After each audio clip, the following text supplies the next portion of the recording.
আসসালামু আলাইকুম প্রিয় দর্শক, অন্য আলোচনায় আমাদের আজকের আমন্ত্রিত অতিথি। নির্বাচনের মাত্র ৩ দিন আগে মোহাম্মদ ইউনূসের সরকার যুক্তরাষ্ট্রের কথা অক্ষরে অক্ষরে পালন করে এগ্রিমেন্ট অন রেসিপ্রোকাল ট্রেড বা একটি দ্বিপক্ষীয় বাণিজ্য চুক্তি সই করেছিল। চুক্তিটি নিয়ে চুলচেরা বিশ্লেষণের পর যে কোনো সুস্থ বাংলাদেশের মাথায় বাজ পড়ছে। চুক্তির পর থেকেই দেশের সাধারণ মানুষ, ব্যবসায়ী এবং অর্থনীতিবিদদের মধ্যে চরম অসন্তোষ দেখা দিয়েছে। প্রশ্ন উঠেছে, এই চুক্তি কি বাংলাদেশের জন্য কোনো আশীর্বাদ নাকি পরাধীনতার নতুন দলিল? আমাদের প্রশ্ন হলো, চুক্তিটি কি সাংবিধানিক ধারা মেনে করা হয়েছিল? রাষ্ট্রপতি মোহাম্মদ শাহাবুদ্দিন বলেছেন, চুক্তিটি বাংলাদেশের সংবিধানের ধারা মেনে হয়নি।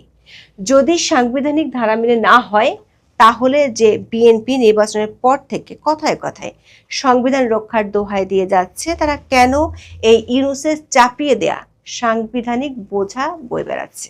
তাহলে এটা কি জুলাই সনদের মতো নির্বাচন আদায়ের কোনো আপোষনামা ছিল, নাকি ছিল অন্য কিছু?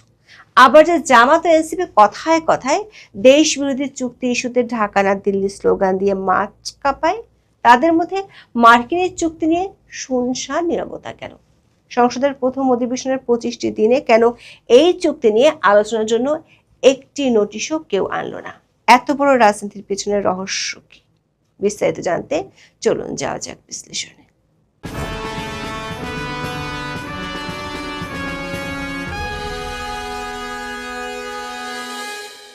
এই চুক্তির সবচেয়ে বড় সমালোচনা হচ্ছে এর ভারসাম্যহীনতা। সহজ কথায়, চুক্তিতে বাংলাদেশের উপর অসংখ্য শর্ত চাপিয়ে দেওয়া হয়েছে, কিন্তু মার্কিন যুক্তরাষ্ট্রের জন্য বাধ্যবাধকতা নেই বললেই চলে। ইউনূস সরকার যে চুক্তিটি আমেরিকার সাথে করেছিল, সেটিতে আসলে ভারসাম্যের সও ছিল না। আছে শুধু ভার, আর ভার বাংলাদেশ আর দেশটির মানুষকে টানতে হবে বছরের পর বছর ধরে।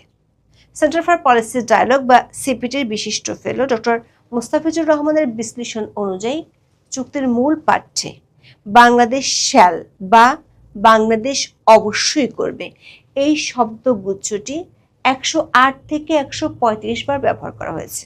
এর বিপরীতে মার্কিন যুক্তরাষ্ট্রের ক্ষেত্রে ইউএস শ্যাল বা যুক্তরাষ্ট্র করবে শব্দগুচ্ছটি ব্যবহার করা হয়েছে মাত্র 6 বার। এই সংখ্যাতাত্ত্বিক ব্যবধানই প্রমাণ করে চুক্তিটি কোনো দ্বিপক্ষীয় অংশীদারিত্ব নয়, বরং বাংলাদেশের উপর চাপিয়ে দেওয়া একতরফা শর্তের দলিল। অর্থাৎ চুক্তিটি এমনভাবে লেখা হয়েছে যাতে বাংলাদেশ কেবল হুকুম পালন করবে আর যুক্তরাষ্ট্র সুবিধা নেবে। দর্শক, চুক্তিটিতে আছে শুল্কের ধোঁকাবাজি। যুক্তরাষ্ট্র দাবি করছে তারা বাংলাদেশের পণ্যের উপর শুল্ক 1% কমিয়েছে, মানে 20% থেকে 19% করেছে। কিন্তু বাস্তবতা হলো, বাংলাদেশি পণ্যে বর্তমানে গড়ে 34.5% শুল্ক দিয়ে মার্কিন বাজার ঢুকতে হবে। বিনিময়ে বাংলাদেশ 4,500টি মার্কিন পণ্যকে 1 টাকাও শুল্ক ছাড়া দেশের বাজারে ঢোকার অনুমতি দিয়েছে। শুল্কের আরও একটি গুরুতর দিক হলো নির্দিষ্ট মার্কিন পণ্য আমদানির কঠোর বাধ্যবাধকতা। চুক্তিতে বাধ্য করা হয়েছে বাংলাদেশকে আগামী 5 বছরে অন্তত 35 লাখ টন মার্কিন গম কিনতে হবে। এছাড়া 15 বছরের $15 বিলিয়ন মার্কিন এলএনজি গ্যাস এবং বিমানের জন্য 14টি বোয়িং বিমান কিনতে হবে, যার দাম প্রায় 45,000 কোটি টাকা। এর মানে হলো বাংলাদেশ অন্য দেশ থেকে কম দামে এসব জিনিস কেনার সুযোগ হারালো। এই চুক্তি অনুযায়ী অন্য দেশের সাথে স্বাধীনভাবে ব্যবসা করতে পারবে না। চুক্তির 3-এর 2 ধারায় বলা হয়েছে, বাংলাদেশ যদি চীন বা রাশিয়ার মতো দেশের সাথে কোনো ডিজিটাল বাণিজ্য চুক্তি করে, তবে যুক্তরাষ্ট্র এই চুক্তি বাতিল করে বাংলাদেশি পণ্যের উপর 37% শাস্তিমূলক শুল্ক বসাতে পারবে। এটি বাংলাদেশের স্বাধীন পররাষ্ট্র নীতির উপর বড় আঘাত। এছাড়া ধর্মীয় ও সাংস্কৃতিক অনুভূতিকে উপেক্ষা করে নির্দিষ্ট কিছু প্রকৃত শুকুরের মাংস, যেমন ব্ল্যাক ফরেস্ট হ্যাম, চরিজো, এগুলো আমদানির সুযোগ দেওয়ার শর্তটিও ব্যাপক সমালোচনার জন্ম দিয়েছে, যা বাংলাদেশের বিদ্যমান নীতি কাঠামোর বিরোধী। বিশ্লেষকরা বলছেন, এই চুক্তির ফলে স্বল্প মেয়াদে সবচেয়ে বড় আঘাত আসবে রাষ্ট্রের রাজস্ব খাতে। জাতীয় রাজস্ব বোর্ড বা এনবিআর এবং সিপিডি এর হিসাব অনুযায়ী 4,000-এর বেশি মার্কিন পণ্যকে শূন্য শুল্ক সুবিধা দেওয়ার ফলে বাংলাদেশ প্রতি বছর অন্তত $100 মিলিয়ন বা 1200 কোটি টাকারও বেশি নিট রাজস্ব হারাবে।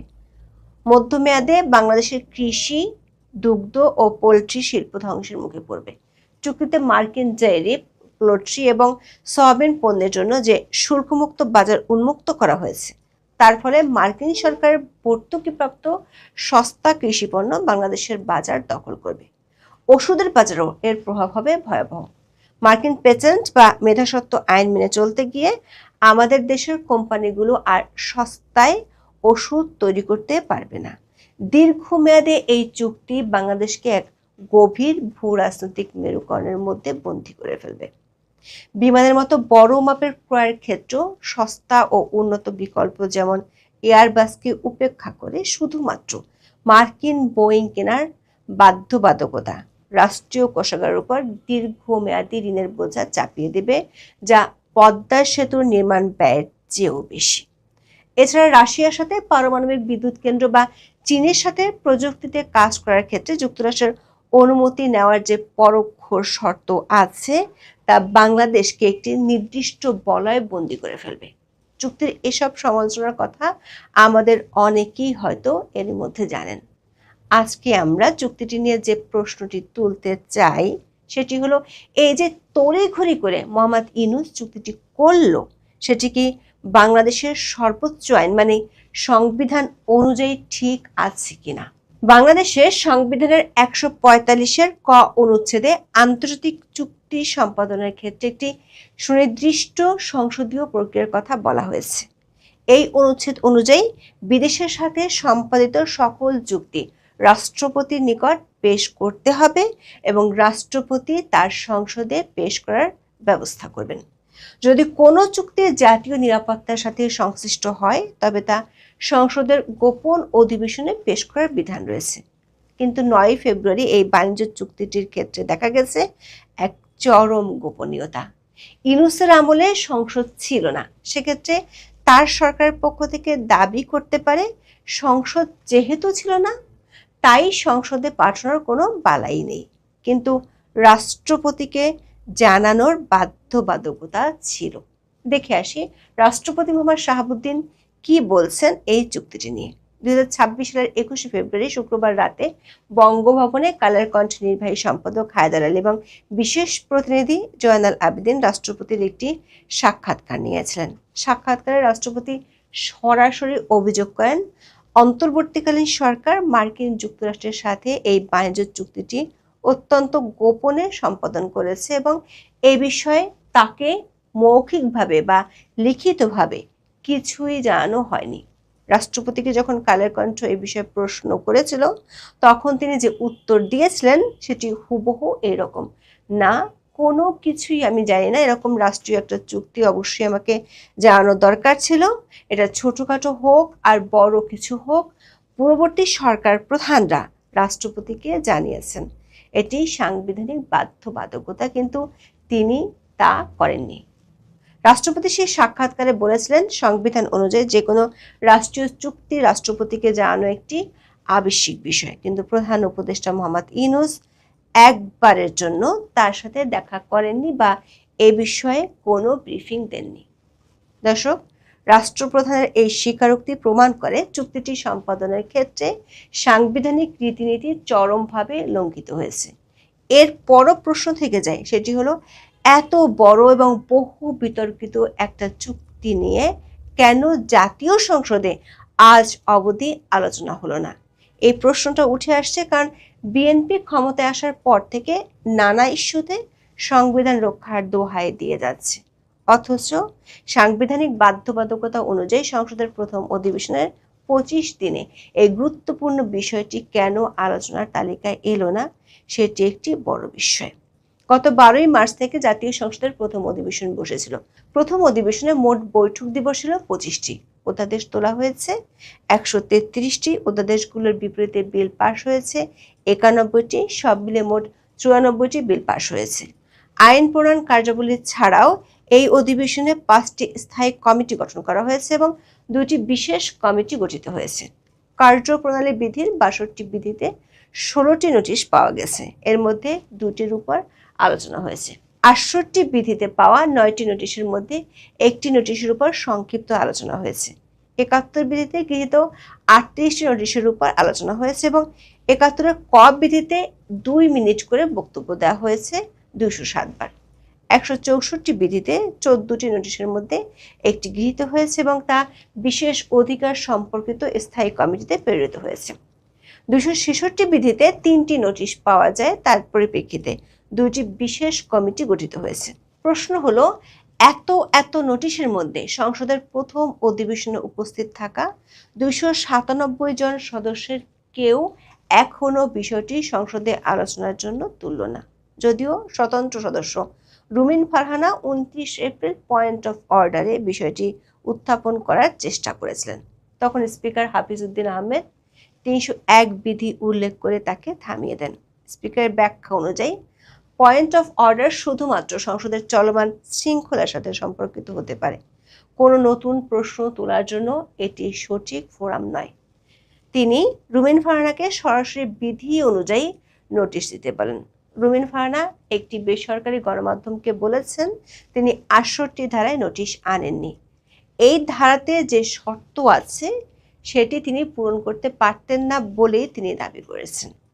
বাংলাদেশের জাতীয় সংসদের কার্যপ্রণালী বিধির 68 ধারা অনুযায়ী কোনো সদস্য জনগুরুত্বপূর্ণ সম্পন্ন যে কোনো বিষয় আলোচনার জন্য স্পিকারের কাছে নোটিশ দিতে পারেন। এই নোটিশটি অন্তত 2 দিন আগে জমা দিতে হয় এবং এতে অন্তত 5 জন সদস্যের স্বাক্ষর থাকতে হয়। স্পিকারের সন্তুষ্টি সাপেক্ষে সপ্তাহে অন্তত 2 দিন এই ধরনের আলোচনার জন্য বরাদ্দ রাখা যায়। প্রশ্ন হলো, কেন বিএনপি বা জামাত এমনকি এনসিপি যাদের 5-এর বেশি সংসদ সদস্য আছে তারা কেন এই ধারায় নোটিশ আনলেন না যুক্তিটি নিয়ে আলোচনার জন্য? সমালোচকরা মনে করেন এই নীরবতার পেছনে গভীর রাজনৈতিক সমঝোতা থাকাটাই স্বাভাবিক। আওয়ামী লীগ সরকারের আমলে ভারতের সাথে যেসব চুক্তি হয়েছিল তার সবগুলো ভারতের পররাষ্ট্র মন্ত্রণালয়ের ওয়েবসাইটে পাওয়া যায়। অথচ এসব চুক্তি নিয়ে মাঠ গরম করে ফেলতো বিএনপি ও জামাত। আর এনসিপি তো ঢাকা না দিল্লি বলে বহুবার গলা ফাটিয়েছে। সেখানে আমেরিকার সাথে এমন অসম চুক্তি নিয়ে বিএনপি, জামাত আর এনসিপি সংসদ সদস্যরা একেবারে মুখে কুলু পিবায় এঁটেছেন কেন? যুক্তরাষ্ট্রের সঙ্গে এই বাণিজ্য চুক্তি নিয়ে অন্তর্বর্তী সরকারের সময় আলোচনা এবং শেষ পর্যন্ত স্বাক্ষর করা এই পুরো প্রক্রিয়ার নেতৃত্বে ছিলেন ডক্টর খলিলুর রহমান। তিনি ওই সরকারের জাতীয় নিরাপত্তা উপদেষ্টা ছিলেন। খলিলুর রহমানকে নির্বাচিত বিএনপি সরকারের পররাষ্ট্রমন্ত্রী করা হয়েছে। বিবিসি বাংলার খবরে বলা হয়েছে, বিশ্লেষকদের পাশাপাশি রাজনীতিকদেরও কেউ কেউ বলছেন খলিলুর রহমানকে পররাষ্ট্রমন্ত্রী করার পেছনে একটি বার্তা রয়েছে, যুক্তরাষ্ট্রের সঙ্গে চুক্তির ধারাবাহিকতা অব্যাহত থাকবে। বিএনপি সরকারের পররাষ্ট্রমন্ত্রী হিসেবে খলিলুর রহমান যুক্তরাষ্ট্রের সঙ্গে বাণিজ্য চুক্তি নিয়ে সাংবাদিকদের প্রশ্নের মুখোমুখি হয়েছিলেন গত 4 মার্চ। তার উত্তর ছিল, এই চুক্তিতে প্রধান 2 দল বিএনপি ও জামাত ইসলামীর সম্মতি ছিল। তিনি বলেছিলেন, ইউএস ট্রেড রিপ্রেজেন্টেটিভ বাংলাদেশের প্রধান 2টি দলের প্রধানের সঙ্গে নির্বাচনের আগে কথা বলেছেন এবং তারাও এতে সম্মতি দিয়েছিলেন। তখন তা অস্বীকার করে জামাতের আমির শফিকুর রহমান বলেছেন, ওই চুক্তি নিয়ে জামাতের সঙ্গে কোনো আলোচনা করা হয়নি। তবে বিষয়টাতে বিএনপির পক্ষ থেকে কোনো বক্তব্য পাওয়া যায়নি। বিবিসি বাংলা বলছে, এর মধ্যেও এই সরকারের অবস্থানের ইঙ্গিত রয়েছে বলে বিশ্লেষকরা মনে করছেন। আবার বিরোধী দল হিসেবে জামাত ইসলামী যেখানে ভারতের সাথে যে কোনো অসম চুক্তির বিরুদ্ধে সোচ্চার থাকে, সেখানে মার্কিন যুক্তরাষ্ট্রের সাথে এই ধরনের পরাধীনতামূলক চুক্তির বিষয়ে তাদের নমনীয় অবস্থান অনেককে বিস্মিত করেছে। জামাতের নায়েবে আমির সৈয়দ আবদুল্লাহ মোহাম্মদ তাহের মার্কিন সহকারী পররাষ্ট্রমন্ত্রী পল কাপুরের সাথে বৈঠকের পর জানিয়েছিলেন তারা চুক্তির ইতিবাচক দিকগুলো গ্রহণ করবেন এবং নেতিবাচকগুলো পর্যালোচনা করবেন। এই পর্যালোচনার দোহাই দিয়ে তারা সংসদে আলোচনার জন্য বিষয়টি তুলে নেন। অথচ চুক্তিটিতেই বলা আছে, বাংলাদেশ ও আমেরিকা যে কোনো এক পক্ষ চাইলেই 60 দিনের নোটিশ দিয়ে চুক্তিটি বাতিল করতে পারবে। বিএনপি বাতিল তো করেনি, উল্টো ইউনূসের চাপিয়ে দেয়া 14টি বোয়িং কেনার চুক্তিও করে ফেলেছে। আবার যেহেতু স্পষ্টভাবে চুক্তিটি করার সময় সাংবিধানিক বাধ্যবাধকতা অনুসরণ করা হয়নি, সেটির কারণেও Vienna Convention on the law of treaties বা বিসিএলটি অনুযায়ী বাংলাদেশ এই চুক্তিটি বাতিল করতে পারে। বিএলসিটির 46 ধারা অনুযায়ী কোনো রাষ্ট্র একটি চুক্তিকে অবৈধ ঘোষণা করতে পারে যদি সেই চুক্তিটি স্বাক্ষরের সময় তার অভ্যন্তরীণ আইনের কোনো মৌলিক গুরুত্বপূর্ণ নিয়ম লঙ্ঘিত হয়, যেটি এই চুক্তির ক্ষেত্রে বাংলাদেশের সংবিধানের 145-এর ক অনুচ্ছেদ লঙ্ঘন করা হয়েছে। কিন্তু সব সময় সংবিধান রক্ষার দোহাই দেয়া কিংবা সবার আগে বাংলাদেশ নীতিতে বিশ্বাসী বিএনপির রাজনৈতিক বাস্তবতা এক্ষেত্রে একেবারেই ভিন্ন। বিবিসি বাংলা সরকার একটি সূত্রের বরাত দিয়ে তাদের খবরে বলেছে, প্রায় 2 দশক পর বিএনপি ক্ষমতায় এসেছে, আর এই সরকারের বয়স 2 মাসের কিছুটা বেশি। সেই সরকার চুক্তিটির বিপক্ষে অবস্থান নিয়ে যুক্তরাষ্ট্রের সঙ্গে সম্পর্কের টানাপোড়েন তৈরি করবে বা কেন? বিএনপির আরেকটি পক্ষ বলছে, মাত্র একদিন আগেই সংসদে দাঁড়িয়ে স্বরাষ্ট্রমন্ত্রী সালাউদ্দিন আহমেদ বলেছেন, নির্বাচন আদায় করার জন্যই আপোষ করতে তারা জুলাই সনদ স্বাক্ষর করেছিলেন। বিএনপির ওই পক্ষটির প্রশ্ন হলো, এই চুক্তিটিও কি তাহলে নির্বাচনী রাজনীতির আপোষের অংশ ছিল? অধ্যাপক আনু মোহাম্মদ বলেছেন, বর্তমান প্রধানমন্ত্রী তারেক রহমান সবসময় বলছেন সবার আগে বাংলাদেশ। যুক্তরাষ্ট্রের সঙ্গে যে চুক্তি, সেই চুক্তিটা দেখাচ্ছে যে সরকার সবার আগে যুক্তরাষ্ট্র এই নীতি অনুযায়ী চলছে। দর্শক, 9 ফেব্রুয়ারি এই বাণিজ্য চুক্তিটি বাংলাদেশের জন্য একটি গলার কাঁটা হয়ে দাঁড়িয়েছে। একদিকে সংবিধান লঙ্ঘন করে এটি সই করা হয়েছে, অন্যদিকে এর শর্তগুলো বাংলাদেশের অর্থনীতিকে পঙ্গু করে দেওয়ার ক্ষমতা রাখে। সংসদের নীরবতা এবং বিএনপি জামাতের রহস্যজনক অবস্থান প্রমাণ করে সাধারণ মানুষের স্বার্থের চেয়ে রাজনৈতিক ক্ষমতা রক্ষা হয়তো বড় হয়ে দাঁড়িয়েছে। এখন এ পর্যন্ত। সবাই ভালো থাকুন, সুস্থ থাকুন, নিরাপদে থাকুন। দেখা হবে আগামী পর্বে। সুপ্রিয় দর্শক শ্রোতা মণ্ডলী, আপনারা এই মুহূর্তে আমাকে যেখান থেকে দেখছেন, পরবর্তী যেখান থেকে দেখবেন, তাদের সকলকে জানাই আমি আমার প্রাণঢালা অভিনন্দন এবং শুভেচ্ছা এবং কৃতজ্ঞতা প্রকাশ করি সার্বক্ষণিক আমাকে সহযোগিতা করার জন্য, আমার ভিডিওগুলো দেখার জন্য, লাইক কমেন্টস করার জন্য, সাবস্ক্রাইব করার জন্য এবং আরো অনেককে দেখতে উৎসাহিত করার জন্য। ব্যানার এবং হেডলাইন দেখে আপনারা হয়তো চিন্তা করছেন যে হঠাৎ করে বললাম যে কে হবে আওয়ামী লীগের সেক্রেটারি, প্রশ্নবোধক চিহ্ন দিয়েছে যে কে হবে। আমি কি জানি কে হবে? বা আপনারা কি কেউ আন্দাজ করতে পারছেন কে হবে? তবে কেউ একজন তো হবে। কে হবে? কেউ একজন হবে। তা আমার কাছে যে ইনফরমেশনগুলো আছে সেগুলোই জাস্ট আপনাদের সাথে শেয়ার করছি। আমি ইনফরমেশনগুলো, এটা আপনারা বলতে পারেন যে 99% কারেক্ট কিছু ইনফরমেশন আছে এবং সেগুলোই আপনারা শুনতে পারেন, চিন্তা করতে পারেন, নিজেদের ডটগুলো মিলাতে পারেন। আবার গ্যারান্টি দিয়ে বলতে পারি যে এই ভিডিওটা আপনারা সেভ করে রাখতে পারেন, যাতে পরবর্তী যখন সেক্রেটারি নির্বাচিত হয়ে যাবে তখন যাতে আপনারা বুঝতে পারেন যে কথাগুলো ঠিক ছিল। আমি সৈয়দ আশরাফ ভাইয়ের কথা, যেমন উনি এক সময় 111-এর সময় উনি ভারপ্রাপ্ত সভাপতি সেক্রেটারি ছিলেন, ভারপ্রাপ্ত। এছাড়াও আরো অনেকেই ছিলেন। তো এখনো যে পরিস্থিতি, তাতে হয়তো ভারপ্রাপ্ত সেক্রেটারি একজন আসতে যাচ্ছে এবং সেটা হয়তো খুব সহসা। তবে হ্যাঁ, আপনাদের গ্যারেন্টি দিয়ে কিছু কিছু কথা বলতে পারি। সেটা এক হচ্ছে যে কোনো পরিবার থেকে আসবে না, কোনো সাবেক মন্ত্রী নয়, এবং পুরোপুরি ইউরোপ আমেরিকাতে বসে থাকা কোনো নেতাও না। এরপরও তো কেউ না কেউ। তবে এটা বলা হচ্ছে যে এটা চমক, 8 জন একটা লিস্ট আছে। তো সেটা লিস্টটা এইভাবে করেছে যাদের বয়স 55-র উপরে, কিন্তু 70-এর উপরে নয়, মানে 55 বছরের নিচে নয়, 70-এর উপরে নয়। যেমন ধরেন আমি বলি যে আমার নাম আছে, কিন্তু আমি 55 বছর বয়স হয় না, আমার বয়স হয়েছে ধরেন আপনার এই 54 বছর 11 মাস, আমি ক্যান্সেল। আবার ধরেন আপনার নাম আছে, আপনার বয়স হচ্ছে যে 70 বছর 6 দিন, আপনার নাই। তার মানে 70 বছরের ভেতরে, ঠিক 55 বছরের উপরে, মানে 55 বছর থেকে একদিন উপরে হইলে হইতে হবে, আবার 70 বছরের নিচে হইতে হবে। এই ধরনের নাকি 6-7টা নাম সাজেশনে আছে। দেখা হচ্ছে তাদের অতীত এবং বর্তমান অবস্থান, এইটা যাচাই বাছাই হচ্ছে। আর এই যাচাই বাছাইটা করছে অবশ্যই দলের সুচিন্তক যারা বা দল সম্বন্ধে যারা, তাদের অতীত কর্মকাণ্ড এই জন্যই যাচাই করছে, অতীতে তারা আসলে কে কি করেছে বা কার কি অবস্থা।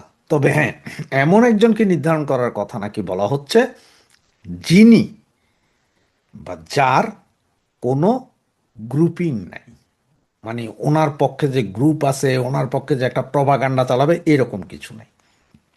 আবার অনেকে হয়তো চিন্তা করতে পারেন, তার মানে কি কোনো সাবেক ছাত্র নেতা আসবেন কিনা। হ্যাঁ, একটা জিনিস ঠিক যে সাবেক ছাত্র নেতা আসতে পারেন, তবে এই জায়গাতেও আপনাদের ক্লিয়ার করে দিই, সাবেক ছাত্র নেতা তার মানে হচ্ছে যে যে সমস্ত ছাত্র নেতা ছাত্রলীগ করেছে এক সময়, ছাত্রলীগ থেকে যুবলীগে গিয়েছে, যুবলীগ থেকে পরবর্তীতে আওয়ামী লীগে গিয়েছে, মানে মুরব্বী সংগঠনে গিয়েছে, তাদের মধ্য থেকে কেউ হইতে পারে, গ্যারান্টি দিচ্ছি না। তবে যাদের ছাত্র নেতা ছিলেন, কিন্তু গত 10-15 বছরও তারা ওই ছাত্র নেতা, যেমন ছাত্রলীগ করছেন, ছাত্রলীগ করার পরে আপনি ছাত্রলীগ থেকে আপনি গেলেন গা, আপনি যুবলীগ, মহিলা লীগ, অমুক লীগ, কোথাও আর আপনার জায়গা হইল না, আপনারা বাদ, আপনার লিস্টের নাই তো নাই, আপনারা বাদ। ঠিক তেমনই যুবলীগের, যেমন যুবলীগ করেছেন পরে আপনার আওয়ামী লীগে জায়গা পান নাই, কোনো কিছু হয় নাই, আপনিও বাদ। আমি বুঝাইতে পারছি। কিন্তু যদি ধরেন একজন লোক ছাত্রলীগ করেছে, সারা ছাত্রলীগ করেছে, ছাত্রলীগ করার পরে সে এসে এরপরে হয়তো যুবলীগের কোথাও মেম্বার হয়েছে বা সদস্য হয়েছে, এরপর হয়তো আওয়ামী লীগ গেছে, যাদের সিরিয়াল আছে, সিরিয়ালি যারা, যেমন আপনি ম্যাট্রিক পাস করার পর আপনি ইন্টার পাস করছেন, ইন্টার পাস করার পর ডিগ্রি পাস করছেন, ঠিক তেমনই ধর ম্যাট্রিক ধরলাম আমরা ছাত্রলীগ, ইন্টার ধরলাম আমরা যুবলীগ, আর ডিগ্রি ধরলাম আপনার আওয়ামী লীগ বা অঙ্গ সংগঠন, ওই ধরনের ডিগ্রি, মাস্টার্স, এমফিল, এগুলো হচ্ছে যে আওয়ামী লীগ। ওই ধরনের যারা বাই সিরিয়াল আছেন তারা আছেন, তাদের মধ্যে থাকতে পারে। কিন্তু যারা যে ম্যাট্রিকের পরে আর পড়েনি নেই, মানে আপনাদের পড়তে দেওয়াই হয় না, আপনাদের আগেই সাইড করে দিয়েছে, বহিষ্কার করে নেই, কিছু করে নেই, আপনাদেরকে সাইড করে দেওয়া হয়েছে বিভিন্ন দুর্নীতি বা ইয়ের কারণে, তারা বাদ।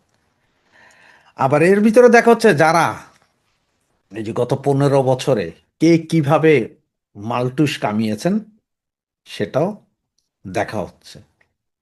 নেতা খোঁজা হচ্ছে কর্মী বান্ধব হইতে হবে।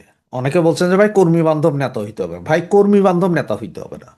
আপনারা আমারে 10 জন নেতার নাম বলেন প্রচণ্ড কর্মী বান্ধব, তাদেরকে যদি কালকে যদি আওয়ামী লীগ যদি সাইড লাইনে বসায় দেয়, তাদের একজন কর্মী থাকবে? থাকবে না। কারণ আওয়ামী লীগ যেমন নেতা বানায়, আওয়ামী লীগের আছে অগণিত কর্মী। নেত্রী যার নাম ঘোষণা দিবেন, তার পেছনে বাংলাদেশের তৃণমূল গিয়ে এক হয়ে যাবে। যার নামই ঘোষণা দিবেন নেত্রী, তার পেছনেই এক হয়ে যাবে। কারো পছন্দ হোক, কারো পছন্দ না হোক, গাইল দিবে, ওই দিবে, কিন্তু এক হয়ে যাবে, ওনার কথা তখন ফুল, কারণ নেত্রীর সিদ্ধান্তই চূড়ান্ত। সেই হিসাবে এমন নেতা খোঁজা হচ্ছে যাকে সারা বাংলাদেশের সমস্ত তৃণমূল চেনে না, যাদেরকে আপনার প্রতিদিন পেপার পত্রিকা বা ইয়েতেও আসে না, যাদের নাম হয়তো 10 জন লোকও চিন্তা করতে পারতেছেন না, কিন্তু সৎ, যোগ্য, এই দল টেনে তুলতে পারবে, তেমনই একজন নেতা খোঁজা হচ্ছে। এবং যে 7 থেকে 8 জনের নাম আছে, তাদের মধ্যে থেকে যে কোনো একজন হবে। 7 জন বা 8 জন, এর মধ্যে আবার ক্যাটাগরিক্যালি ABCD করা হয়েছে, যে কি অবস্থা না অবস্থা, মানে কার কি, সেই হিসাবে আনা হবে। এবং ওই একজন না শুধু, এর পরে পাইপলাইনে রাখা হবে আরও 3 জনকে। তার মানে যাকে এখন বানানো হবে, যদি কোনো কারণে উনি ফেইলিউর করে, ওনাকে জেলে যেতে হয় বা ওনাকে কিছু করতে হয়, যাতে দেন এন্ড দেয়ার সেকেন্ড জন এসে দল ধরে ফেলতে পারে, সেকেন্ড জনে কিছু হলে যাতে থার্ড জন এসে দল ধরতে পারে। এরকম আরও 3 জন, মানে প্রথম জনের পরে আরও 3 জন রাখা হবে, মোট 4 জন। 4 জন এমনি থাকবে, 4জনের আপনার সেক্রেটারি বানিয়ে দেবে না, সেক্রেটারি হবে একজন, কিন্তু বাকি 4জনের আরও লিস্ট, কিন্তু কেউ জানবে না যে কে কে আছেন লিস্টে, পরবর্তী কে কে আছেন, যার নাম ঘোষণা করা হবে সেক্রেটারি ভারপ্রাপ্ত, উনিটা জানবেন, ওনারটা সারা বাংলাদেশে জানবেন, বাকি 3জনেরটা জানবে না, টেকনিক্যাল কারণ। ওই একজন গেলে চাট করে দেখবেন যে আপনার 24 ঘন্টা আর দেরি হয়নি, চলে আসবে। সেই হিসাবেই নেত্রী করছেন। এটা হয়তো আগামী 2-1 মাসের ভেতরে ভারপ্রাপ্ত সেক্রেটারি আসছে, এবং এটা একটা চমক হবে। মানে যেমন আমি আগেই বলছি, আপনার সৈয়দ আশরাফ, তারপর আপনার জিল্লুর রহমান, এনাদের মতো একটা চমক আনবে, যেই চমক সকলেরই পছন্দ হবে। প্রথম হয়তো বুঝে উঠতে পারবেন না, কিন্তু পছন্দ হবে পরে। তবে এইটা বলছি, কোনো পরিবার কেন্দ্রিক, কোনো সাবেক মন্ত্রী না, ওনারা না, ওনারা বাদে অন্য কেউ। তো ভালো থাকবেন, বাকি যদি আরও খবর পাওয়া যায় সেটা বলবো। এই পর্যন্ত আজকে শেষ করছি। ভালো থাকবেন, সুস্থ থাকবেন, এবং ভিডিওটা মাস্ট আপনি সেভ করে রেখেন, কথা মিলছে কিনা। জয় বাংলা, জয় বঙ্গবন্ধু।